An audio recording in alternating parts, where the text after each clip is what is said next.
অসমৰ জলমিত্ৰৰ কৰুণ কাহিনী যিহেতুকৈ দেখিবলৈ পোৱা গৈছে যিসকল জলমিত্ৰ ৬,৫০০ টকা মাননি দিয়া হৈছে সকলো জলমিত্ৰে নিজৰ ফাইনেলৰ মাটি দিয়াৰ ক্ষেত্ৰত এই ৬,৫০০ টকা মাননি দিয়া হৈছে। এই ৬,৫০০ টকাত এই যি জলমিত্ৰসকল আছে এই জলমিত্ৰসকলৰ পৰিয়াল নচলে।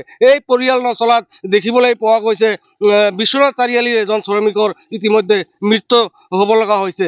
তেখেতে মৃত্যুৰ পথ বাছি ল'ব লগা হৈছে। এই ক্ষেত্ৰত মই ধুবুৰী জিলাৰ যি জলমিত্ৰ আছে এই জলমিত্ৰসকলৰ পৰা মই অলপ মন্তব্য ল'বলৈ চেষ্টা কৰিম। হয়, এই ক্ষেত্ৰত কি ক'ব যিহেতুকৈ বিশ্বনাথ চাৰিআলিৰ এজন শ্ৰমিকৰ জলমিত্ৰৰ মৃত্যু হৈছে? হয়, এইটো খুব দুৰ্ভাগ্যজনক বিষয়, কাৰণ তেখেতক মৰিবলৈ বাধ্য কৰা চৰকাৰৰ মানে কোনো নীতি আদৰ্শ ঠিক নাই। কাৰণ এইটো চৰকাৰৰ দিনতে আমি এইটো চৰকাৰৰ কৰ্মচাৰী, এইটো চৰকাৰৰ এটা বিভাগৰ কৰ্মচাৰী হৈ আমি এতিয়া পেটৰ তাৰণাত আমি ভাত এমুঠি নাপাই এতিয়া আমি ডিঙিত ৰছী ওলমাই আমি মৰিব লগা হৈছে। এইটো ক'ব খোজে নেকি যে যিজন জলমিত্ৰ ইতিমধ্যে মৃত্যুবৰণ কৰিছে তেখেতে এই ৬,৫০০ টকা মাননি পায়, এই ৬,৫০০ টকা তেওঁৰ পৰিয়াল নচলাৰ ক্ষেত্ৰত তেওঁ মৃত্যুত মৰিবলৈ বাধ্য হৈছে?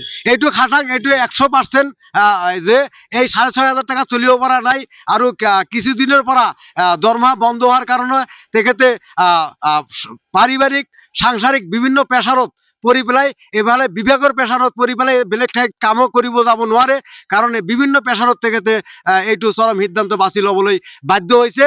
আৰু তেখেতক অলৰেডি এইটো চৰকাৰে এইটো বিভাগে এই পথ ল'বলৈ বাধ্য কৰাইছে বুলি মই ভাবো। জলমিত্ৰ কেইঘণ্টা মানে এই স্কিমত ব্যস্ত থাকিব লাগে? এটা জলমিত্ৰ পুৱা 7 বজাৰ পৰা মোটামুটি 4 বজা 5 বজালৈকে এইটো স্কিমতে কাম কৰিব লাগে।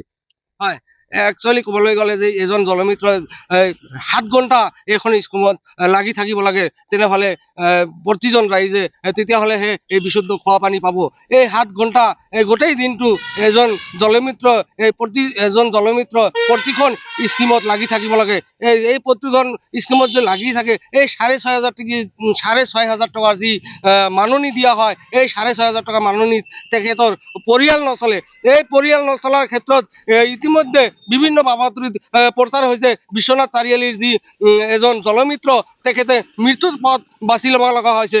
এই ক্ষেত্ৰত মই ইতিমধ্যে মন্তব্য লৈছোঁ ধুবুৰী জিলাৰ যি জলমিত্ৰ আছে এই জলমিত্ৰসকলে এইখন নয়াহাট ফগিৰা নিজাৰ যি জল জীৱন মিছন স্কিম আছে এই স্কিমত আহি জমায়েত হৈছে। এই ক্ষেত্ৰৰ পৰা ইতিমধ্যে মন্তব্য লৈছোঁ যিহেতুকৈ এজন জলমিত্ৰৰ মৃত্যুৰ পথ বাছি ল'ব লগা হৈছে।